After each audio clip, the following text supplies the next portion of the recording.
Okay, so I had this video uploaded yesterday, but I took it down to fix some visual issues with it. Well, there's a few issues with the video, but I wanted to fix that too. And so I went through the process of fixing it and then re-rendered everything, and I actually just recorded a new intro for it. And then in the process of getting the final render done to upload it, I realized that the old issue was gone, but there's an even bigger issue with it now. So I'm just taking out that for this video. I'm just not even going to do that whole caption thing in this video. I'll tweak it and figure it out for the next one.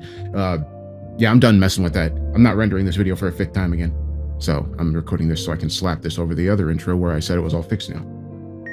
And I put up a poll a few days ago asking you all what the creepiest setting you thought was, like forests, liminal spaces, isolated rooms, alien worlds, and you all selected dark forest, unless that has changed since I first made this intro yesterday and then had to remake it. But yeah, here's a forest story. I hope you like it. And I'm definitely interested in hearing any feedback you have on the sound design for this one, because there's a lot in it. Also, two things. First is, here's another design of my logo / Darksomnium character. I don't know if I've shown many of you this one. I'll put it up on screen in case you want to see. It's more of like a full body design instead of just the head. And the other thing I was going to say is the first two songs that play in this, including the one that's playing right now over this little intro thing, are new songs that I made for this story. I'm going to keep working on them, see if I can make them into full-fledged songs. And a reminder that I have a new album out on my Spotify and iTunes that has a bunch of my music, some old, some new. And if you want to check it out, I'd love to know what you think. And with all that said, enjoy the video.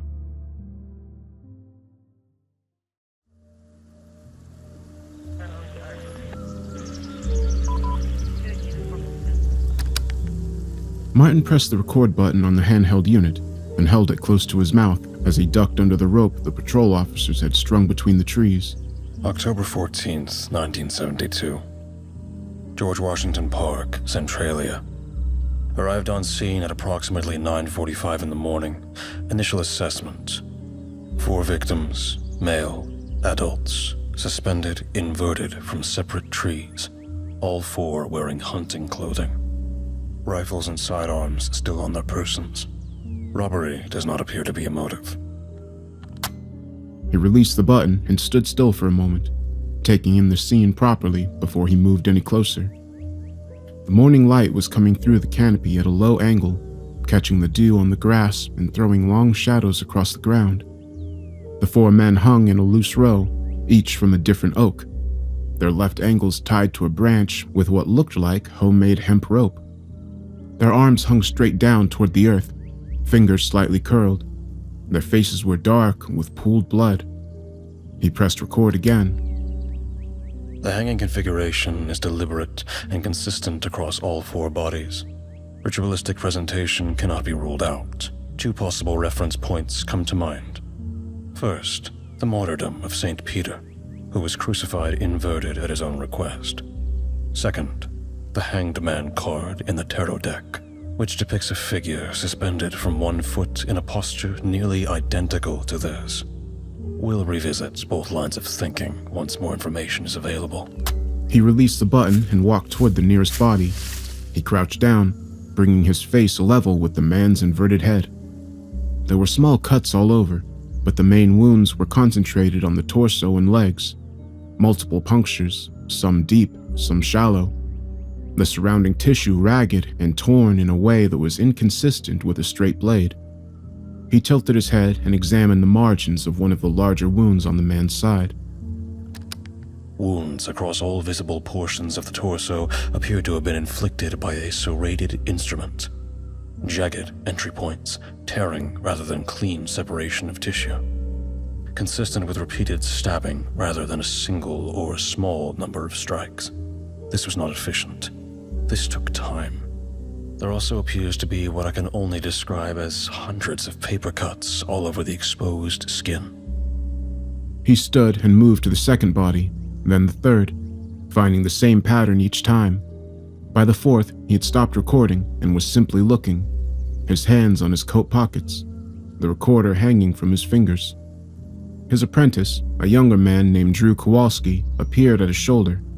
Drew had a notepad and kept glancing at it as he spoke, the way he always did when he was trying to make sure he delivered information correctly. Jogger found them around 4 in the morning. Woman, early 30s. She runs around this park most days before work. She called it in from a payphone on Maple. Officers arrived on the scene by 4:20. Any chance she saw anyone else out there? She said no, just the bodies. Martin looked up at the nearest man's boot, at the careful knot of the rope. Identifications. Drew looked at his notepad. All 4 from Seattle. They drove down together 2 days ago from a hunting trip. Carl Detmond, 51, his brother Roy Detmond, 48, a man named Phil Okafor, 44, and a Thomas Brightwell, 52. 4 men out of Seattle for a hunting trip. And they ended up here. There's a 5th man in their group. He came forward about an hour ago, talked to one of the patrol officers. Says he stayed back in town yesterday while the other 4 went out. Claims they left in the morning and he never saw them again. Martin looked at him. Where is he now? Probably still at the hotel. They were all staying at the Landers just off the main road. About a 5-minute drive. Martin pressed record one more time as he turned and walked back toward the rope boundary. Proceeding to interview 5th member of the hunting party. We'll update notes following interview. He clicked it off and slipped the recorder into his coat pocket. Drew fell into step beside him as they crossed the wet grass toward the parking area, the trees behind them still holding their grim weight in the pale October light.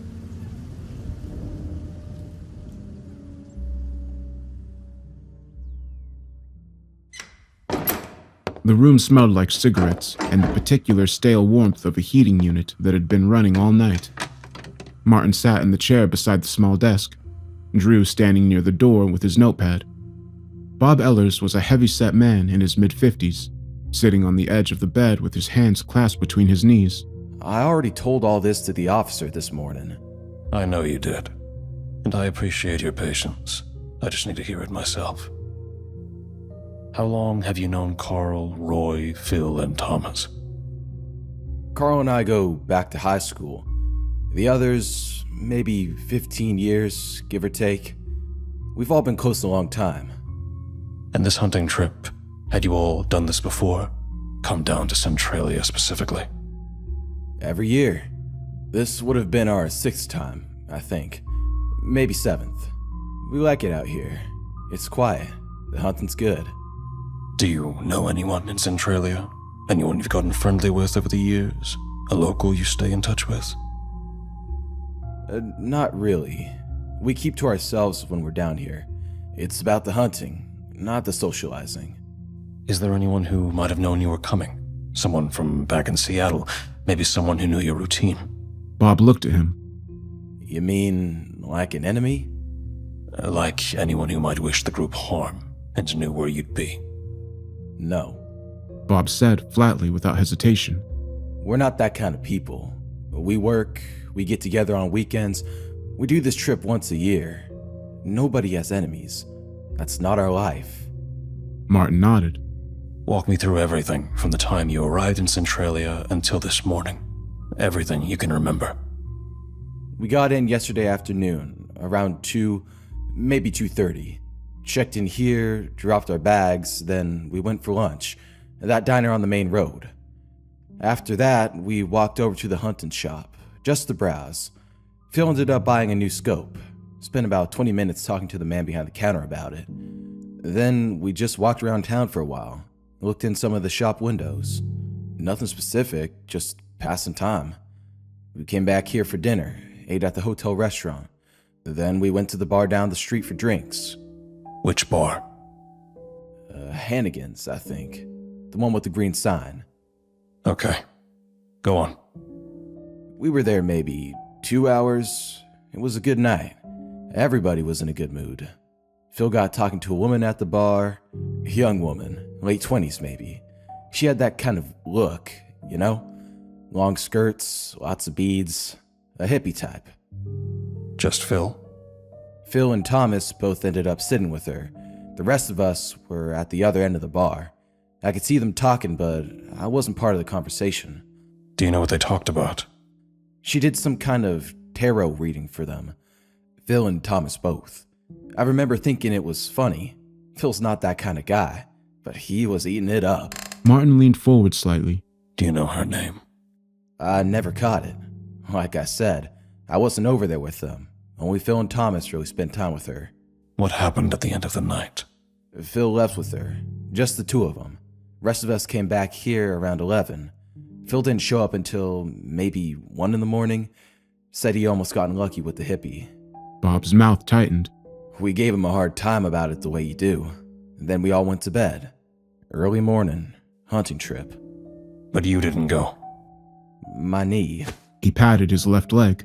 It's been bad for a couple weeks. I thought I could push through, but when I woke up, I could barely get down the stairs. I told them to go without me. I was gonna rest it and meet them for dinner tonight. That was the last time I saw them. Martin let a moment pass, then reached into his jacket and produced a folded road map of the area. He opened it and held it out toward Bob. Can you show me where the hunting spot was? Where they were headed this morning? Bob took the map and studied it for a moment, then pressed his finger down on a stretch of wooded land. Somewhere in here. We have a spot we've used before. Down a dirt trail barely wide enough for the truck. I've only been in there a few times. My knee's been a problem for a few years now.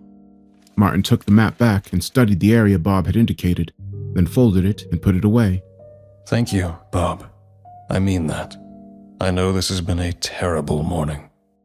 Bob looked at the floor and said nothing. Martin stood, buttoned his coat, and nodded to Drew.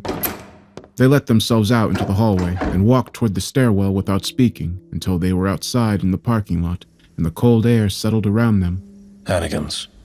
Before we go anywhere near that hunting spot, I want to find this woman.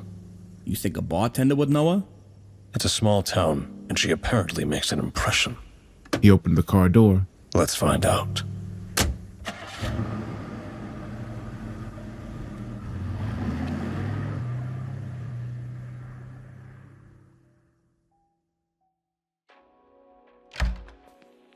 Hannigan's was dim even in the middle of the morning, the kind of bar that never quite admitted daylight regardless of the hour. 2 men sat at the opposite end of the counter, nursing coffee, and a woman in her 40s was wiping down the taps with a rag. She looked up when Martin and Drew came through the door. Martin showed his badge, and she sat the rag down. We're looking for a woman who was in here last night. Late 20s, describes to us as having a bohemian appearance. Long skirts, jewelry. She was doing tarot readings for some of the patrons. The bartender's expression shifted into something that was not quite a smile. That's Ingrid. You know her? She's in here probably 4 nights a week. Has been for, I don't know, a year now maybe. She comes in, sits at the bar, and the men find their way over to her. She's very pretty. She does the cards for them and they love it. She picked up the rag again, more out of habit than purpose. She usually ends up leaving with someone before the night's over. Every time? More often than not. Has she ever caused any trouble here? Never. She's quiet. She's polite with me. She pays her tab. Whatever she gets up to after she walks out that door is her own business. Her last name. Do you know it? Cullum. Ingrid Cullum. Drew wrote it down. Do you have an address for her? Anything she might have left on a tab? A check? She always pays with cash. But I know she lives out of town. She's mentioned it. Far out, like 40 miles or so. I couldn't tell you more than that. Martin thanked her, and they stepped back out into the gray morning. The clerk at the town hall was a thin, older man who seemed pleased to have something to do. He pulled the property registration ledgers without complaint and set them on the counter. Martin and Drew went through them methodically. There was no listing for any Ingrid Callum. No property, no registered address, nothing. Drew turned a page and ran his finger down a column, then stopped. George Callum. Property registered 1966. Martin leaned over and looked. The listed address placed the property approximately 40 miles outside of Centralia, out along a rural road that wound northeast through the forest. Martin unfolded his map on the counter and found the road.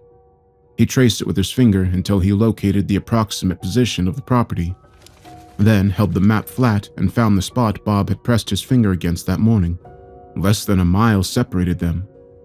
He folded the map slowly. George Callum is probably a relative. Father, maybe an uncle. Possibly. Martin buttoned the top button of his coat. What I know is that Ingram Talum did tarot readings for our victims, leaves with one, and it just so turns out that a property registered to someone with her surname sits less than a mile from where our victims went to go hunting. He picked up the map. That makes her our primary suspect. Drew looked at him. You think a woman in her late 20s did that to 4 armed men? I think she may not have done it alone. He moved towards the door. Let's go find her and see what else this story has to say. They drove out of Centralia as the clouds thickened overhead, and the tree line on either side of the road grew denser, the oaks giving way to older firs that pressed close to the shoulder. The address was 41 miles by the odometer, along a road that became gravel after the first 30, the stones clicking up against the undercarriage as they pushed further into the trees. Neither of them spoke for most of the drive. The house looked less like something that had been constructed and more like something that had simply accumulated over decades. The walls thick with climbing vines, the porch sagging gently under the weight of ceramic planters and stacked firewood. The roofline was irregular in a way that suggested additions made without much planning, and the whole structure sat back from the road as though it had been slowly retreating into the tree line behind it. A Chrysler Windsor, old and dark green, sat in the dirt out front with a film of mud along its lower panels. 2 boys were crouched near the base of a large fir, arranging sticks into some configuration that had meaning only to them. When the car came to a stop, the smaller one looked up, stared for half a second, then scrambled to his feet and ran for the front door without a word. The older boy stood up slowly and watched them get out of the car with an expression that was more curious than alarmed. Martin and Drew had barely made it to the edge of the porch steps when the front door opened and a man came out holding a rifle loose at his side. He was in his early 30s, broad across the shoulders, with a kind of stillness in his posture that came either from confidence or from living far from other people for a long time. Help you with something? Martin held up his badge.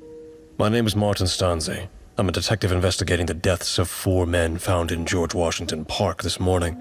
I'm looking for an Ingrid Callum.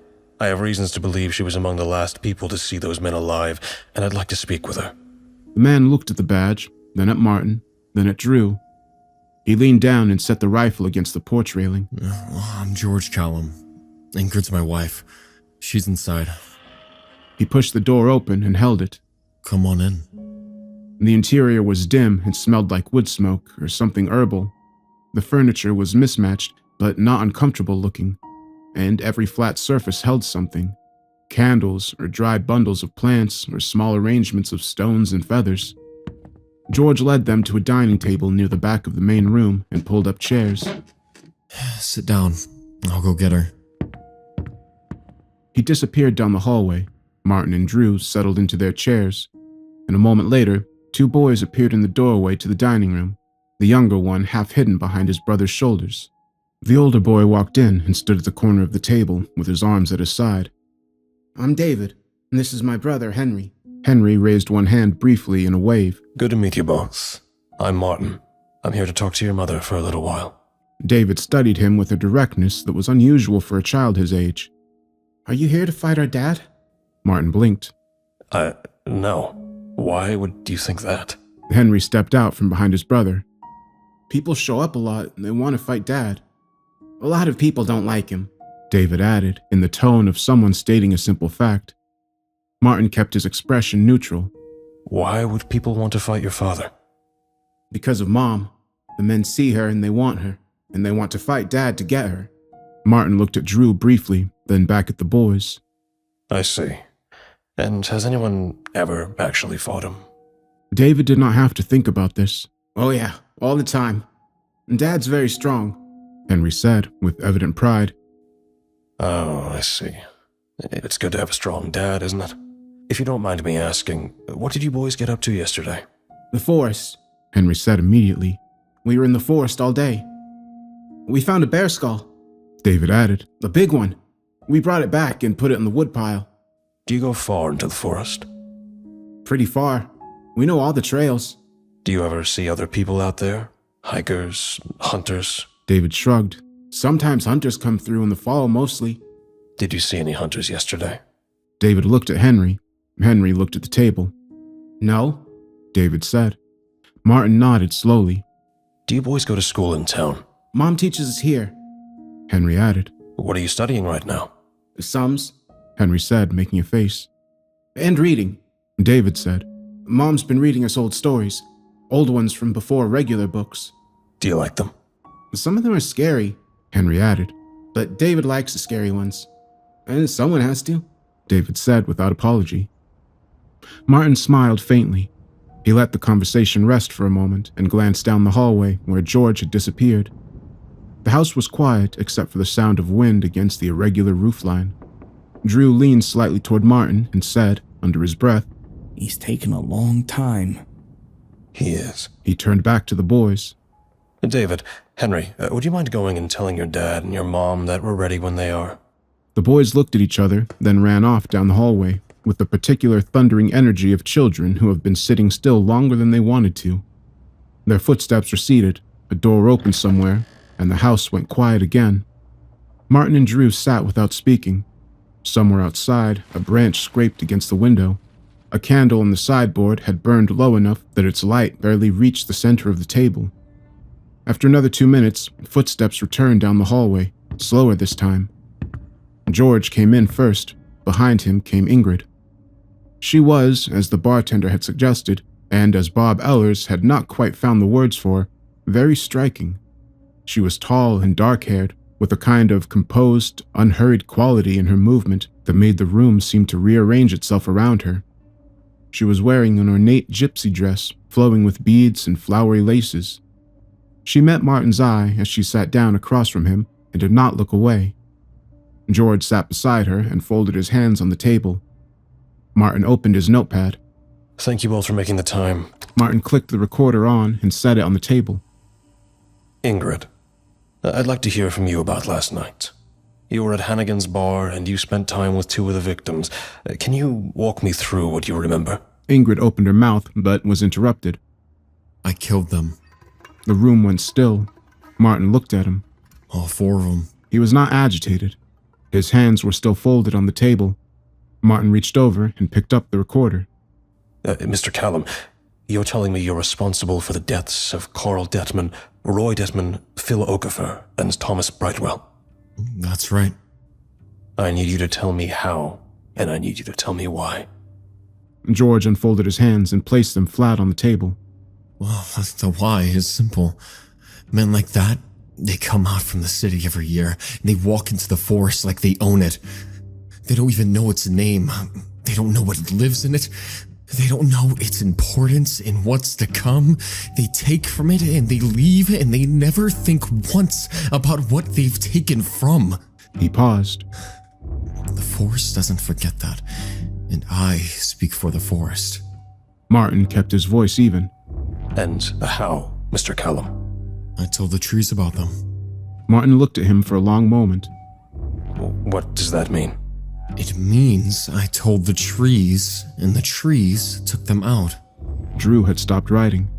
Mr. Callow, Martin said, catching the wrong name and correcting himself immediately. Mr. Callum, you are telling me that trees killed 4 men?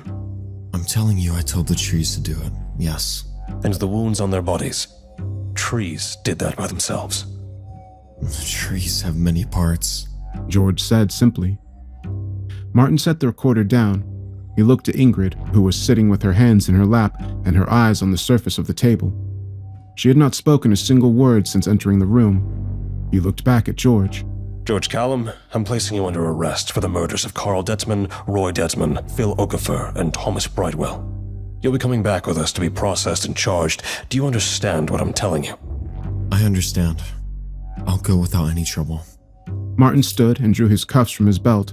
George rose from his chair and turned around without being asked, placing his wrists together behind his back. Martin fastened the cuffs and checked them, then took George by the arm and nodded to Drew. They came out through the front door into the gray afternoon light. Both cars were gone. Martin stopped walking. He looked at the space where the vehicles had been, at the unmarked dirt where the tires should have left clear impressions. There was nothing. No tracks leading away from the spot, no disturbed gravel, no oil marked on the ground. The Chrysler Windsor was gone as well. The dirt in front of the house was as smooth and undisturbed as a swept floor. Martin tightened his grip on George's arm. Where are the cars? George looked at the empty space with an expression of mild satisfaction. The trees took them. That is not an answer. It's the only answer I have for you. Drew was standing at Martin's shoulder, pointing out that there were no tracks. I see it. It's 40 miles to town. It'll be dark in 3 hours. We don't have food, we don't have water, we don't have a working radio out here, and our only vehicle is gone. What the hell is happening right now? Drew, you need to calm down. George began to laugh. It was a low sound, the laugh of a man who's found something privately amusing. You're both gonna die out here. You understand that, right? You shouldn't have come. This is the forest grounds, and you're standing on it with a badge and a notepad, thinking that means something. Martin stood in the silence for a moment, his hand still on George's arm, and turned the situation over with the same methodical patience he applied to everything. Walking 40 miles in the dark with a cuffed prisoner and a shaken apprentice was not viable. Staying at the house was equally untenable. The road back to Centralia was a single gravel track through dense forest, and they had no light source beyond what the cloud-covered sky would offer, which in another few hours would be nothing at all. The hunting spot. Martin said quietly, more to himself than to Drew. Drew looked at him. What about it? Bob marked it less than a mile from here. If those men drove out to that location this morning, there may still be a vehicle out there. Their truck, whatever they came in. Drew blinked and then straightened slightly. Bob said they drove out to the spot. Martin looked at the road and then at the tree line, orienting himself against his memory of the map. It's less than a mile. We can be there in 20 minutes.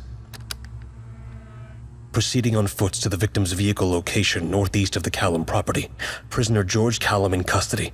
Time, approximately 3 in the afternoon. He released the button and looked at Drew. Stay close. Don't walk off the road for any reason. Drew nodded and said nothing, though his eyes moved briefly to the tree line in a way that suggested the instruction had landed with more weight than Martin had intended. George walked between them at an easy pace, as though the cuffs behind his back were of no more consequence than a loose jacket. The gravel crunched under their feet, and the firs pressed close on either side, their upper branches knitting together overhead into a ceiling that littered what remained of the afternoon light into something thin and colorless. You both live in the city. George said. It was not a question. Neither of them answered.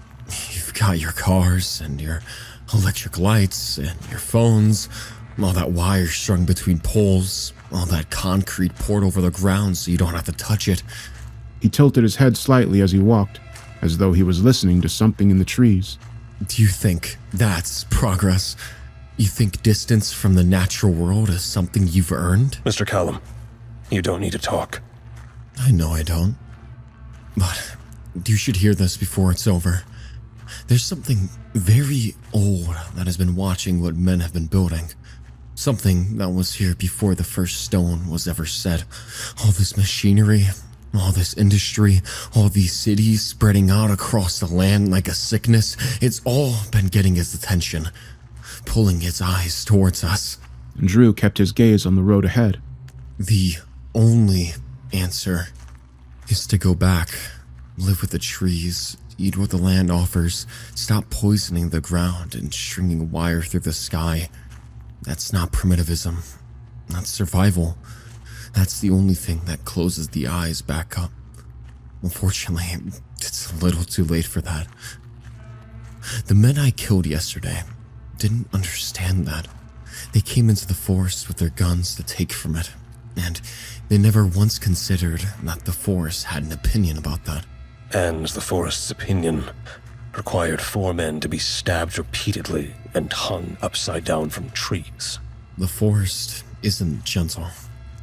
I never told you it was, but being killed by a tree is a particular kind of pain. There's nothing fast about it.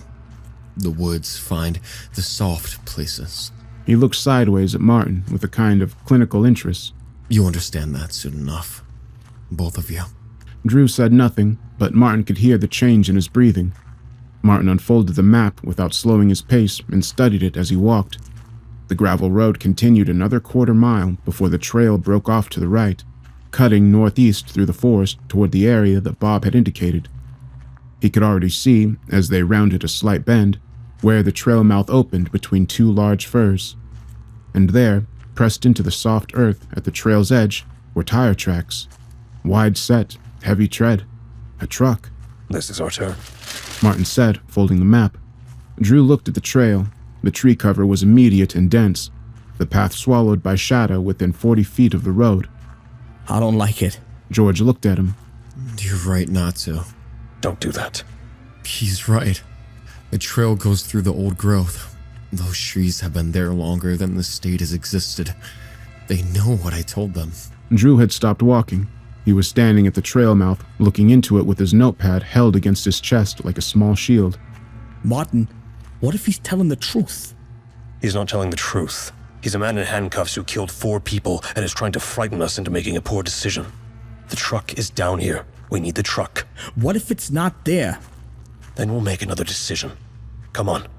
Drew looked at the trees for another moment, then stepped onto the trail behind him. George ran. He turned off the path to the left and simply bolted, straight into the forest, his cuffed arms locked behind his back, his body tilting forward at a sharp angle to compensate. He was fast, far faster than man in his position had any right to be, and within seconds, the dark green of his jacket was flickering between the trunks and then gone entirely. Martin was already moving. He got 3 strides into the trees before he stopped himself. The forest was very quiet. He stood still and listened. George's footsteps had already ceased. No cracking branches, no rustling undergrowth, nothing. The man had disappeared into the old growth as cleanly as the wildlife that called it home. Martin walked back to the trail. Drew was standing exactly where he had been, not having moved an inch. Do we go after him? Martin looked into the trees for a long moment. Prisoner George Callum fled custody at approximately 3:15 on foot into forested area northeast of Centralia. Pursuit deemed inadvisable. We get to the truck, we drive back into town, we get a proper search team, and we come back with more people and more light. He started down the trail without waiting for Drew's response. After a moment, Drew followed. They had been on the trail for perhaps 10 minutes when Martin stopped walking. Drew nearly walked into him. In the center of the path, occupying the full width of the trail between the flanking undergrowth, stood a fir tree. It was not a sapling, it was a mature tree, 3 feet across at the base, its bark deeply furrowed and dark with moisture. The tire tracks ran straight up to it on one side and continued straight away from it on the other. Martin crouched down and looked at the tracks on both sides. Same tread, same depth, same spacing, uninterrupted. He stood up and said nothing for a moment. That tree couldn't have been there when the truck came through. Drew took a step back. No. So either the truck went straight through it, Or it moved. I think we should go back to the Callum house. Wait there until someone comes looking for us. George could be back at that house by now. He knows these woods, and we don't. If he's back there, he's back at his rifle. We'd be walking up to that drive with no vehicle and no cover. He stepped around the base of the tree, testing the ground, then continued up the trail. The truck is our only way out of here. Drew looked at the tree for another moment, then followed. The creaking began a few minutes later. It started low, a single groan from somewhere off to the left, the sound of stressed wood, the sound a ship's hull makes in heavy water, then another from the right, then ahead of them, then behind. The canopy above began to move, slow and lateral, a swaying that had nothing to do with the wind because there was no wind. The air between the trunks was completely still. Martin kept his eyes on the trail and walked faster. Drew was at his shoulder now, no longer maintaining any professional distance, his breathing audible. The creaking deepened and multiplied until it was coming from every direction at once, a low wooden course that seemed to press in from the tree line on both sides. The trunk nearest the trail was visibly moving, a slow rocking, their root systems shifting the soil at their bases in small rhythmic upheavals. Martin's hand had found the grip of his holstered weapon without him consciously deciding to put it there. Then the tree line opened and they were in the clearing. Martin stopped. The truck was there. It was a blue Ford pickup, or it had been. The cab was collapsed inward as if something had closed around it from both sides with tremendous force. The windshield was gone. The roof had been pressed down to the level of the dashboard. The bed was split lengthwise, the metal peeled outward in long curling strips. One door was 30 feet away in the undergrowth, as though it had been pulled free and discarded. Deep, parallel gouges ran across every surface, consistent with something serrated dragged slowly through steel. Drew made a sound that was not quite a word. I was right. He said, his voice climbing. I told you this was wrong. I told you we shouldn't have come down that trail. We'll go back. Martin said. His voice was steady but quieter than usual. You believe me now? I believe we need to leave this location immediately. He turned around. The trail was gone. Behind them was a forest, continuous, unbroken, the trunks standing close together with no gap between them, no path, no opening, no indication that anything had ever passed through it in either direction. The tree line where the trail mouth should have been was as solid and undifferentiated as a wall. Martin stood very still and looked at it. The creaking had stopped. The forest was perfectly silent. Drew was standing beside him and not speaking, which was in some ways worse than the panicking. Martin turned slowly in a full circle, trees in every direction, and between them the light was going, the overcast sky above the canopy darkening by degrees as the afternoon moved toward evening. He could not see more than 40 feet in any direction before the trunks and the shadow swallowed whatever lay beyond. The whisper came from everywhere and nowhere, threading itself out of the ambient silence the way a sound does when you cannot be certain it's real. It was at the periphery at first, a shape in the air rather than a sound, something that pressed at the edge of comprehension without quite resolving into language.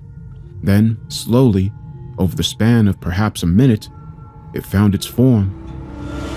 I am the speaker of the trees. The words were quiet and slow. The voice in the breeze. The hair on Martin's neck stood up. I command the leaves. The words were sourceless. And control what they believe. Martin had his weapon out before he fully registered why. Drew was beside him with his own drawn. Both of them were facing the tree line where the whispers seemed loudest, where the shadows between the trunks had begun to shift and consolidate into something with a shape. George came out of the forest, walking slowly. His wrists were still cuffed behind his back. His lips were moving. Stop. Stop right there. George did not stop. Martin fired. Then again, Drew fired twice beside him. The shots were very loud in the clearing. George continued walking. His expression did not change. His shirt showed nothing of the bullet's onslaught.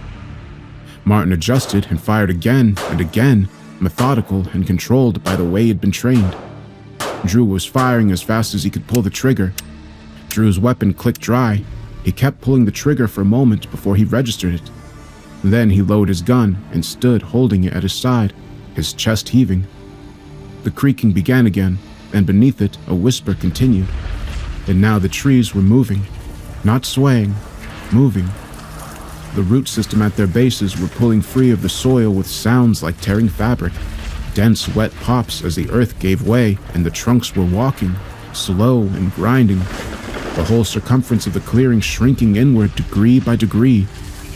The root came from beneath Martin's left foot before he saw it. It punched up through the soil and curled around his boot. He tried to pull free and could not. Another found Drew's ankle, then his calf. The roots began burying themselves into the terrified man's flesh. More roots came. They thickened and pushed upward through the soles of their boots and began to move with terrible patience up through the layers. The ground around their feet was churning. Leaves stripped from the moving trees came in horizontal streams, spinning fast, their edges finding every exposed surface, the face and hands and neck, dozens of small cuts opening all at once, and then dozens more. Drew screamed. Martin screamed beside him. A sound pulled out of him without permission, the pain total and without interval. Martin looked at Drew. Drew's face was sheeted with blood from the leaves, and below his knees, the ground had swallowed him to mid-shin, the roots working upward. His eyes were wild with something beyond fear, something that had passed fear entirely and came out the other side into pure animal suffering. Martin raised the gun. He did not hesitate. The shot caught Drew right between the eyes. His suffering was over. Martin turned the gun to his own temple. He closed his eyes. The cylinder was empty. He pulled the trigger 3 more times into the silence, the mechanical click of the hammer falling on spent chambers, the only sound he could produce. George was standing in front of him, close enough to touch. He was smiling the same smile he had worn at the dining table. There's no easy way out for you, George said. Martin opened his mouth to scream in agony. The tree arrived from his left, a trunk that had walked itself to within arm's reach while he had been looking at George, and the branch came low and fast and wrapped around his neck. With a sickening pop, the branch pulled Martin's head free from his shoulders.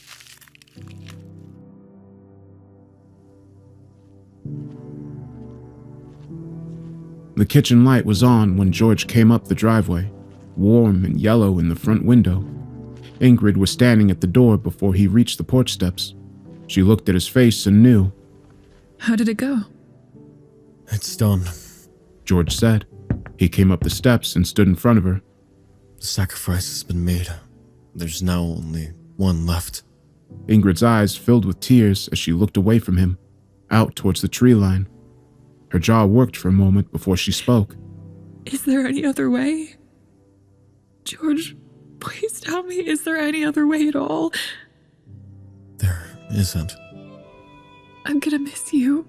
The kids are gonna miss you. She said, her voice coming out smaller than intended. I'll still be here. He put his hands on her arm gently. I'll still be a part of the trees, the oldest ones especially. When the wind comes through them, you'll hear me. I'll do my best to watch over you and the boys, over the house, whatever I'm able to do from inside them. I'll do. She looked at him then, directly, and did not look away. The forest has to be protected. Once I'm gone, that falls on you. All of it. This land is not just our land, Ingrid. It never was. It's the key to all of it. If this forest falls, if they come with their machines, their wires, and their concrete, there's nothing left to hide from the old one. Do you understand that? I understand. Use the magic only if there's no other way. What I've done these past years, the attention it's drawn, that's part of why this has to happen now. Every time the power moves through that place, it pulls the gaze a little closer. You have to be still. Let the trees do their work quietly. Only call on the deep craft when everything else has failed. And the boys? Teach them what they have to know. Not everything at once. David is ready for more than you've given him. Henry will come to it in his own time. He looked toward the front door and then back at her. They're good boys. They are. George pulled her into him and held her with both arms, his chin resting on the top of her head. She gripped the back of his shirt and held on for a long moment, neither of them speaking.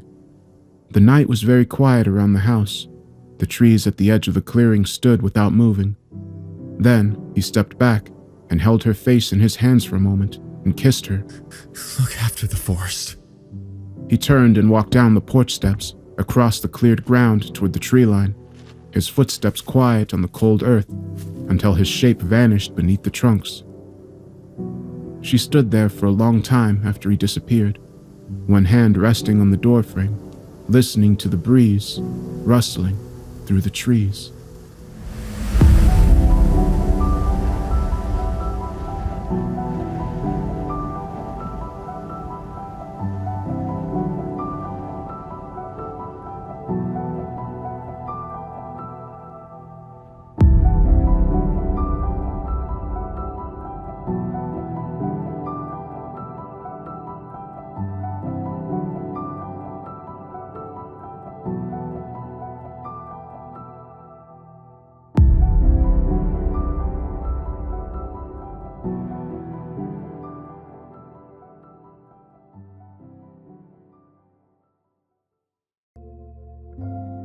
Alright, so that story was pretty fun. I really enjoyed doing all the tree sound effects, and I really like the detective style narrative. It reminds me of Season of Storms, if any of you remember that story that I did with Nightmind. But for this story, actually, the first 2 songs that play in it are new songs that I made. They're just little piano melodies, so they're not fully fleshed out songs yet, but I made those ones for this story, and I will see if I finish them and then upload them. And another reminder for any of you that don't know, I just released an album of music on Spotify and iTunes under Somnium Music. You can check it out if you want to. And some of you were pointing out in the last video how that's connected to the NFC. And yes, that is. We're going to be having the NFC Season 2 soon. But yeah, let me know what you thought of the video and the sound design. I hope it turned out well and wasn't too loud. I'll be hanging out in the comments and replying to as many as I can. I hope you all have a good day.